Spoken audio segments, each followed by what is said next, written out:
Bonjour, vous avez 2 minutes, je vais faire simple.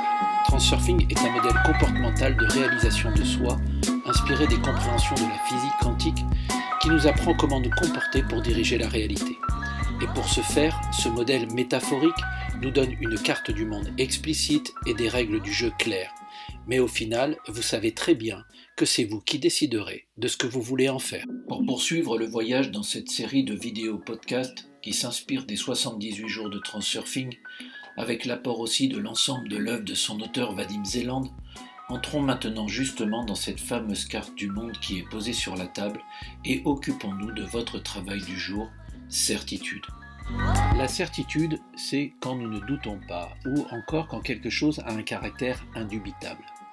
C'est souvent la phrase que vous entendez quand un conjoint, un ami, un collègue, une personne dans la rue vous dit avec aplomb « C'est comme ça, c'est la vérité, un point c'est tout ». Dans le modèle Transurfing, certitude comme incertitude sont les deux plateaux d'une même balance. Des polarités, dirait-on. L'invitation est donc de dépasser la vérité pour aller au plus près de la réalité. La certitude, comme l'incertitude, est basée sur une croyance de la réalité.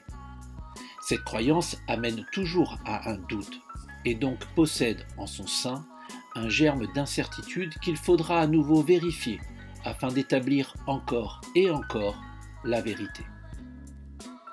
Afin de dépasser cet état d'incertitude, le modèle Transurfing nous propose comme solution l'alignement de notre âme et de notre raison comme but à atteindre. Cette coordination parfaite étant complètement obtenue en réduisant drastiquement nos importances sur les choses et événements, autant dans notre intériorité qu'à l'extérieur de nous.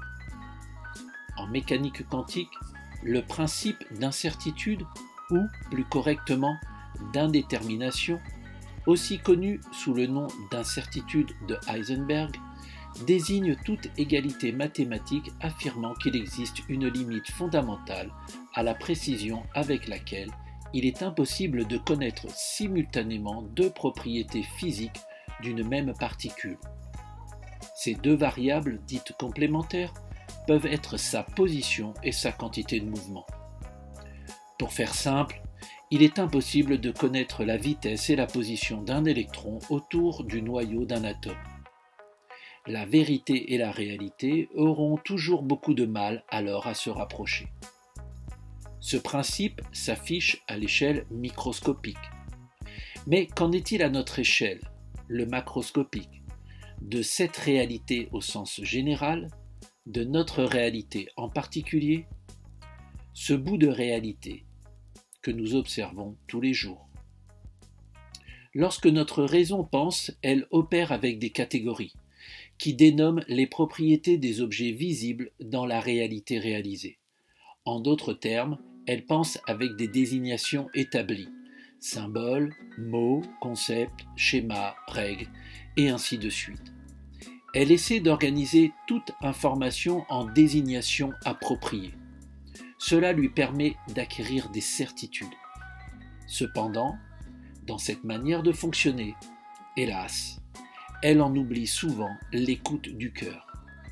Donc, voyez-vous le monde qui vous entoure avec votre raison, votre esprit, ou avec votre cœur, votre âme, ou avec les deux en parfaite coordination? Pour gagner en certitude, il est nécessaire d'y renoncer. La nature de l'incertitude réside dans l'importance exagérée des choses.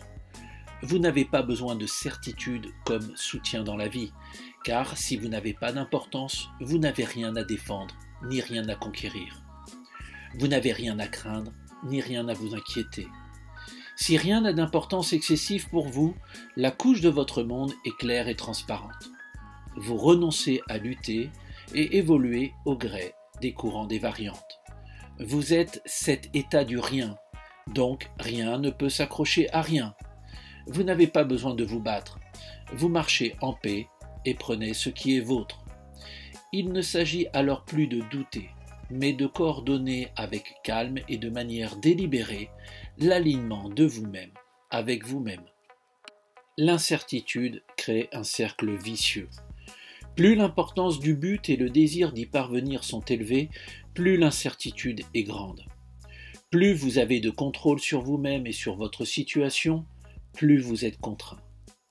Plus l'inquiétude et l'anxiété sont grandes, plus vite elles se justifient.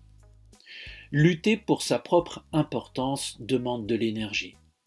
Le sentiment de culpabilité transforme en général la vie en une existence pitoyable qui tend à l'échec.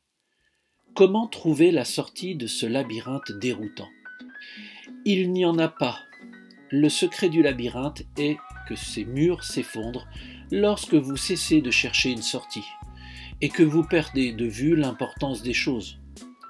Refusez de vous battre pour votre importance et vous l'obtiendrez à coup sûr.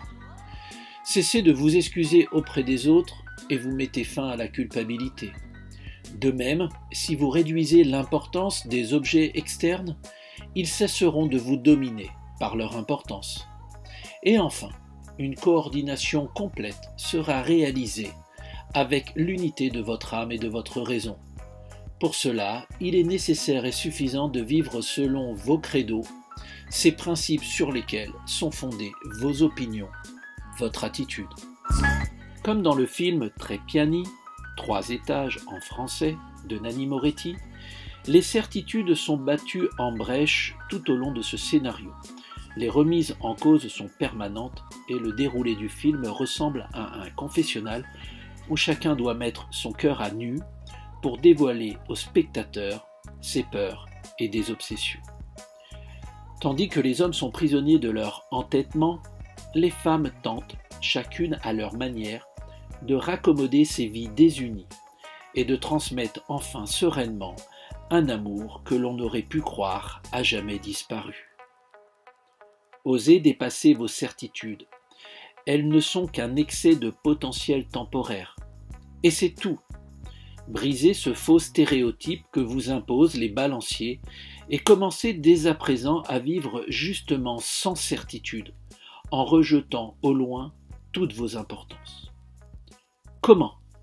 En utilisant le principe de la coordination, c'est-à-dire en écoutant ce que dicte votre cœur et en vivant selon votre credo. Écoutez la voix de l'âme. Vivez selon votre credo qui vous dit simplement de vous aimer, de vous accepter tel que vous êtes, de ne pas être tourmenté par les remords et la culpabilité, et de ne pas hésiter à agir selon les impératifs de votre raison et de votre cœur. Et cela, systématiquement, constamment et sérieusement. Si vous avez apprécié ces quelques minutes et voulez aller plus loin, abonnez-vous, partagez, laissez-moi un commentaire.